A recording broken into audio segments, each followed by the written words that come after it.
This is the IELTS listening test. You will hear a number of different recordings and you will have to answer questions on what you hear. Section 1. You will hear a man phoning the customer services manager of a hotel to get information about holding a conference there. First, you have some time to look at questions 1 to 5.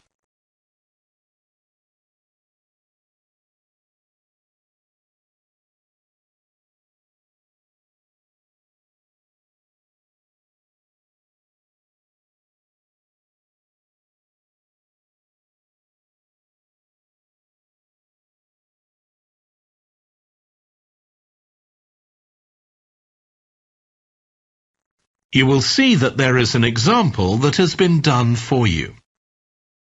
On this occasion only, the conversation relating to this will be played first. Hello, Flanders Conference Hotel. Oh, hi. I wanted to ask about conference facilities at the hotel. Have I come through to the right person? You have. I'm the customer services manager. My name's Angela. The name of the customer services manager is Angela. So Angela has been written in the space. Now we shall begin. You should answer the questions as you listen because you will not hear the recording a second time. Listen carefully and answer questions 1 to 5. Hello, Flanders Conference Hotel. Oh, hi. I wanted to ask about conference facilities at the hotel. Have I come through to the right person? You have. I'm the customer services manager. My name's Angela. So, how can I help you? Well, I'm calling from Barrett and Stanson's. We're a medical company based in Perth. Oh, yes? And we're organising a conference for our clients to be held in Sydney. It'll be held over 2 days, and we're expecting about 50 or 60 people. When were you thinking of having it? Sometime early next year, like the end of January. It'd have to be a weekend. Let me see. Our conference facilities are already booked for the weekend beginning January the 28th. We could do the first weekend in February. How about January the 21st? I'm afraid that's booked too. Well, let's go for the February date then. So, that's the weekend beginning the 4th. Okay. Now, can you tell me a bit about what conference facilities you have? Sure. So, for talks and presentations, we have the Tesla room. Sorry? Tesla, that's spelled Tesla. It holds up to 100 people and it's fully equipped with a projector and so on. How about a microphone? Yes, that'll be all set up ready for you. And there'll be one that members of the audience can use too, for questions if necessary. Fine. And we'll also need some sort of open area where people can sit and have a cup of coffee. And we'd like to have an exhibition of our products and services there as well, so that'll need to be quite a big space. That's fine. There's a central atrium with all those facilities, and you can come before the conference starts if you want to set everything up. Great. And I presume there's Wi-Fi? Oh, yes. That's free and available throughout the hotel. Okay. Would you also like us to provide a buffet lunch? We can do a 2-course meal with a number of different options. What sort of price are we looking at for that? Well, I can send you a copy of the standard menu. That's $45 per person. Or you can have the special for $25 more. I think the standard should be okay, but yes, send me the menu. Before you hear the rest of the conversation, you have some time to look at questions 6 to 10.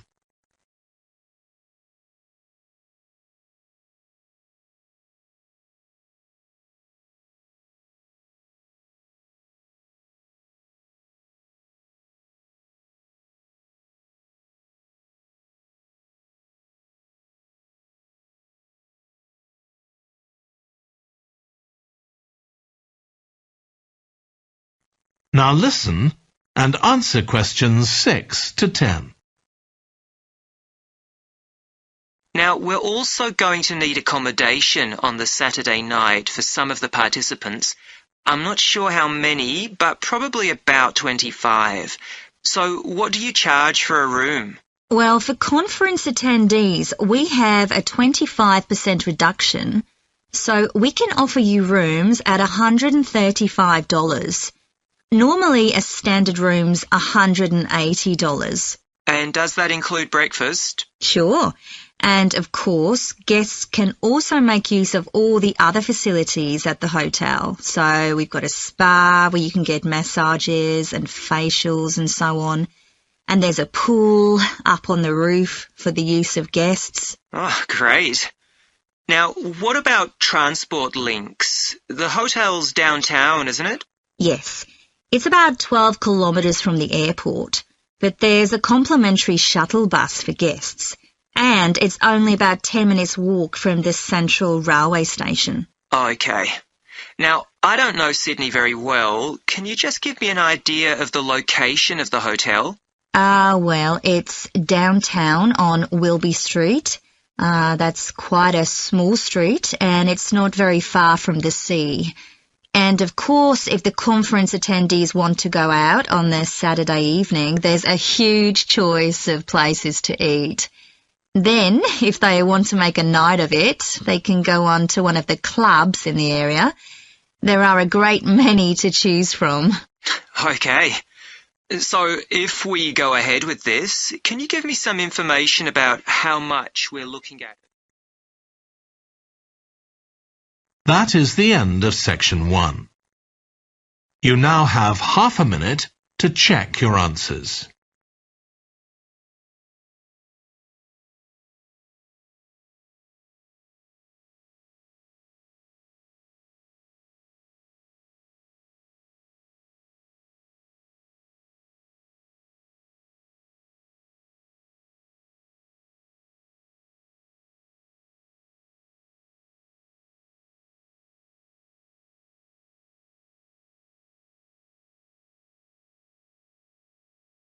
Now turn to section 2. Section 2. You will hear a woman talking to a group of college students about volunteering to help other people. First, you have some time to look at questions 11 to 14.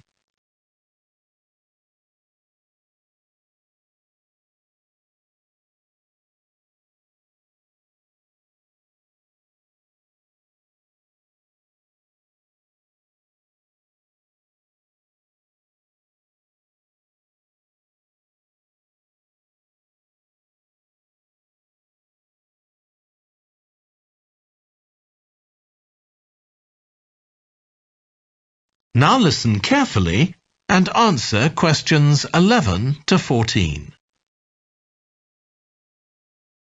Good morning. My name's Lucy Crittenden, and I'm the Director of Operations for an organisation that arranges volunteering in this part of the country. I'm hoping I can persuade one or two of you to become volunteers yourselves. Let me start by briefly explaining what we mean by volunteering. Volunteers are teenagers and adults who choose to spend some time unpaid helping other people in some way. Most volunteers devote 2 or 3 hours to this every week, while a few do much more. The people they help may have physical or behavioural difficulties, for example.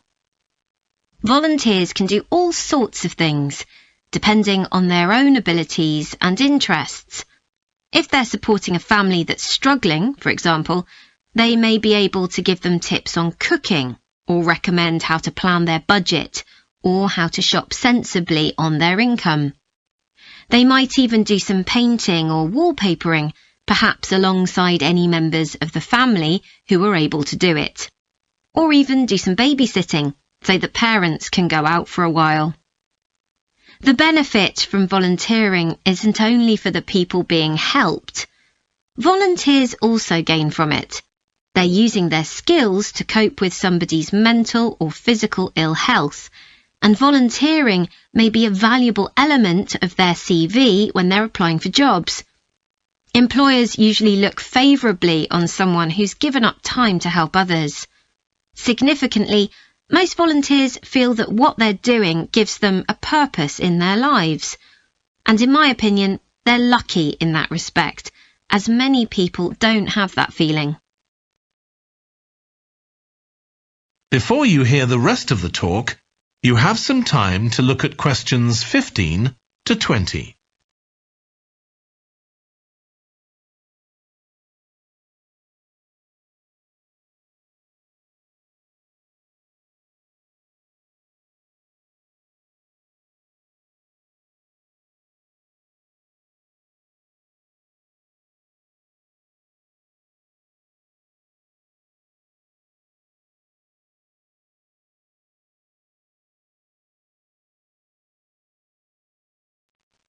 Now listen and answer questions 15 to 20.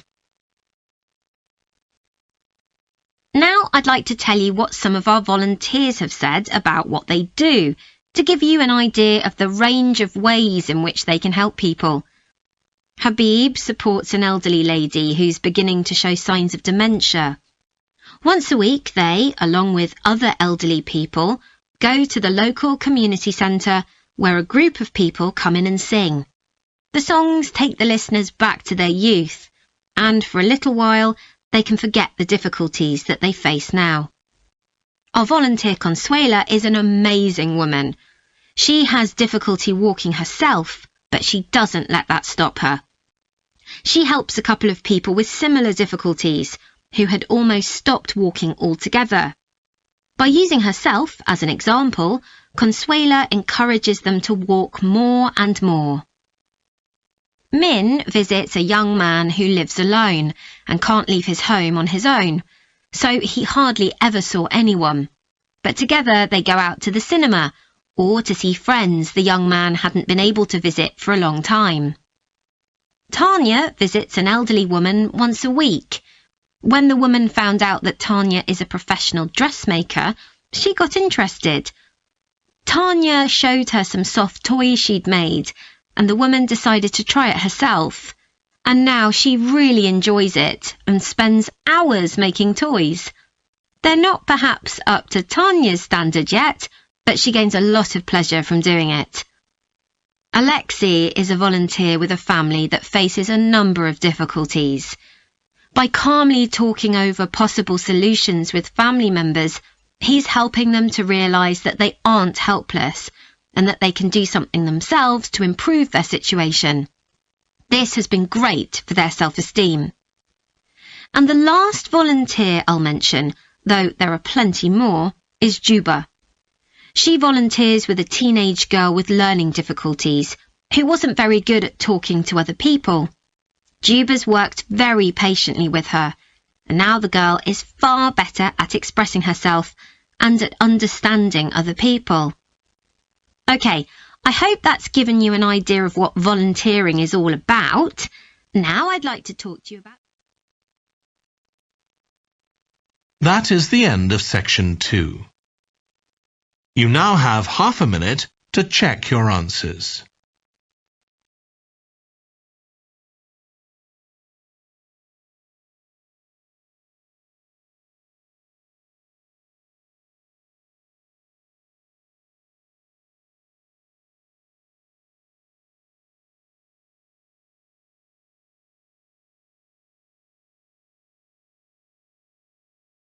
Section 3. You will hear a trainee music teacher called Joe talking to his supervisor about the school marching band that he has been given responsibility for. First, you have some time to look at questions 21 to 26.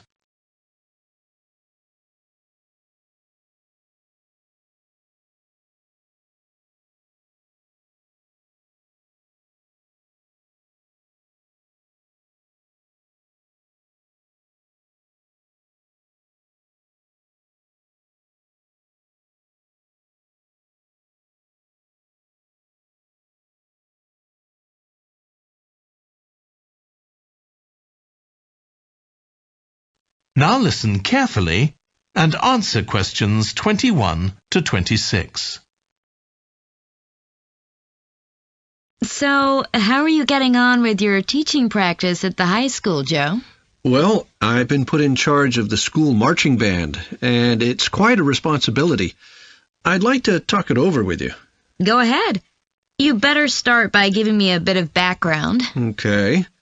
Well, the band has students in it from all years. So they're aged 11 to 18, and there are about 50 of them altogether. It's quite a popular activity within the school. I've never worked with a band of more than 20 before, and this is very different. I can imagine. They aren't really good enough to enter national band competitions, but they're in a regional one later in the term.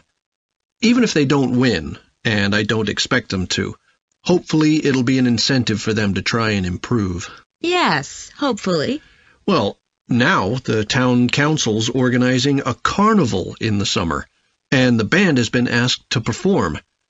If you ask me, they aren't really up to it yet, and I need to get them functioning better as a band, and in a very short time.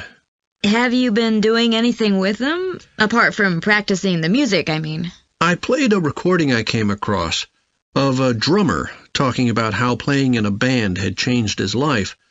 I think it was an after-dinner speech. I thought it was pretty inspiring, because being in the band had stopped him from getting involved in crime. The students seemed to find it interesting, too. That's good.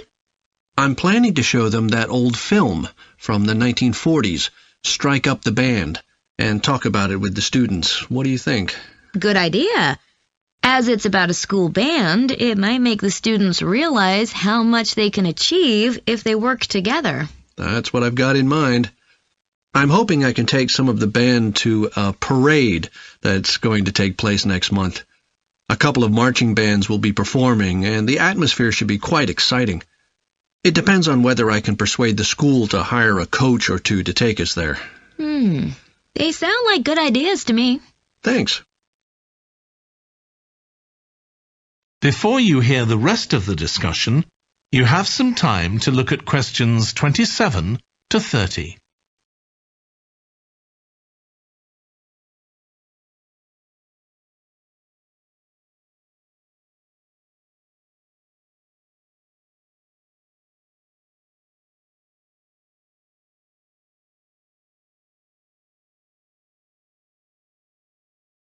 Now listen and answer questions 27 to 30. Can I tell you about a few people in the band who I'm finding it quite difficult to cope with? I'm sure you'll have some ideas about what I can do. Go ahead. There's a flautist who says she loves playing in the band. We rehearse twice a week after school, but she's hardly ever there. Then she looks for me the next day and gives me a very plausible reason. She says she had to help her mother, or she's been ill, but to be honest, I don't believe her. Oh dear. Any more students with difficulties? Plenty. There's a trumpeter who thinks she's the best musician in the band, though she certainly isn't. She's always saying what she thinks other people should do, which makes my job pretty difficult. She sounds a bit of a nightmare. You can say that again. One of the trombonists has got an impressive sense of rhythm and could be an excellent musician, except that he has breathing difficulties, and he doesn't really have enough breath for the trombone. He'd be much better off playing percussion, for instance, but he refuses to give up, so he ends up only playing half the notes. I suppose you have to admire his determination. Maybe. One of the percussionists isn't too bad, but he never seems to interact with other people, and he always rushes off as soon as the rehearsal ends. I don't know if there are family reasons or what, but it isn't good in a band, where people really need to feel they're part of a group. There are others too, but at least that gives you an idea of what I'm up against. Do you have any thoughts about what I can do, Lizzie? That is the end of section 3. You now have half a minute to check your answers.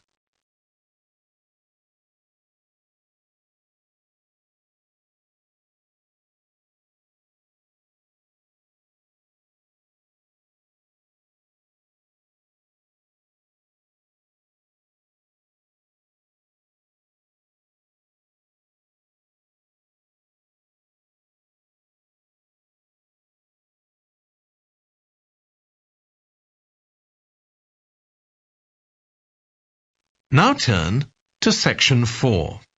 Section 4. You will hear a British university lecturer in music talking about concerts in an arts festival. First, you have some time to look at questions 31 to 40.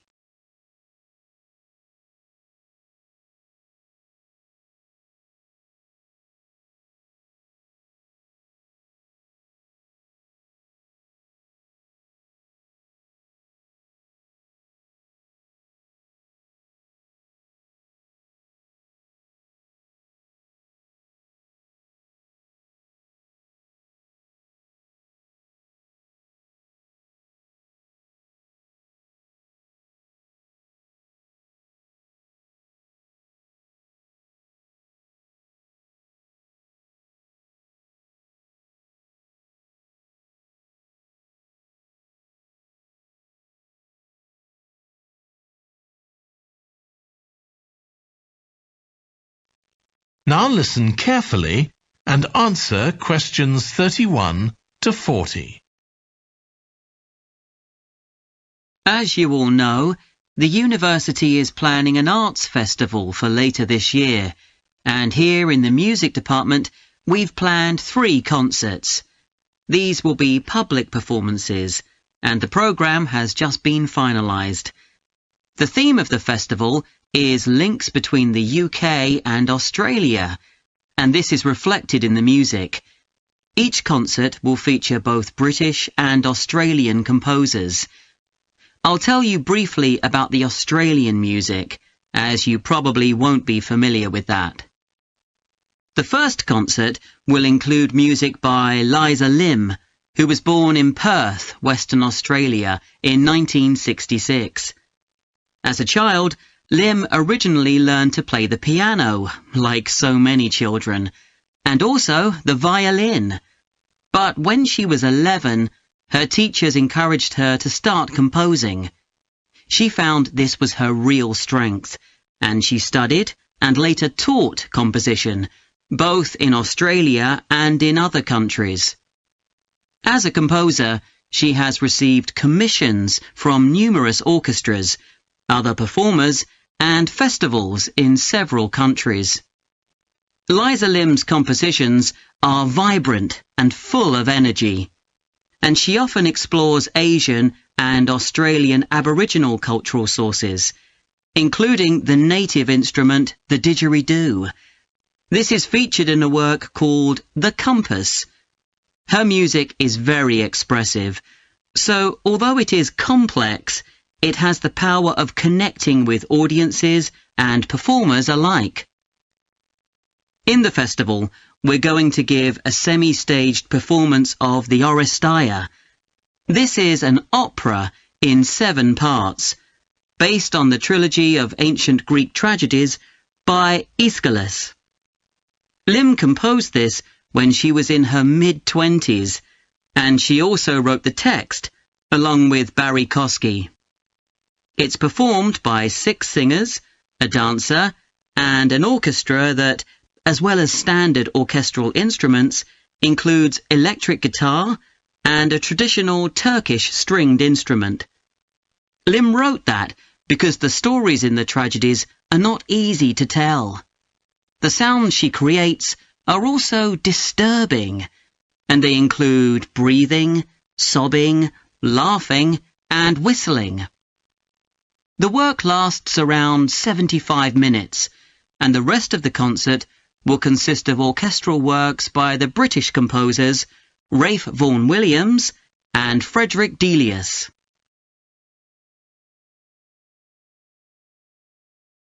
Moving on now to our second concert. This will begin with instrumental music by British composers Benjamin Britten and Judith Weir. After the interval, we'll go to Australia for a piece by Ross Edwards, The Tower of Remoteness. According to Edwards, the inspiration for this piece came from nature, when he was sitting alone in the dry bed of a creek, overshadowed by the leaves of palm trees, listening to the birds and insects. The Tower of Remoteness is scored for piano and clarinet. Edward says he realised years after writing the piece that he had subconsciously modelled its opening phrase on a bird call. Ross Edwards was born in 1943 in Sydney, Australia, and studied at the Sydney Conservatorium of Music and the Universities of Adelaide and Sydney. He's well known in Australia, and in fact, he's one of the country's most performed composers. He's written a wide range of music, from symphonies and concertos to some composed specifically for children. Edwards's music has been described as being deeply connected to Australia, and it can be regarded as a celebration of the diversity of cultures that Australia can be proud of. The last of the three Australian composers to be represented in our festival is Carl Vine. Born in 1954, Vine, like Liza Lim, comes from Perth, Western Australia. He took up the cornet at the age of 5, switching to the piano 5 years later. However, he went to university to study physics before changing to composition. After graduating, he moved to Sydney and worked as a freelance pianist and composer. Before long, he had become prominent in Australia as a composer for dance, and in fact has written 25 scores of that type. In our third concert, Vine will be represented by his music for the flag handover ceremony of the Olympics held in 1996. This 7-minute orchestral piece was of course heard by millions of people worldwide, and we'll hear it alongside works written by British composers Edward Elgar and, more recently, Thomas Adès. That is the end of section 4. You now have half a minute to check your answers.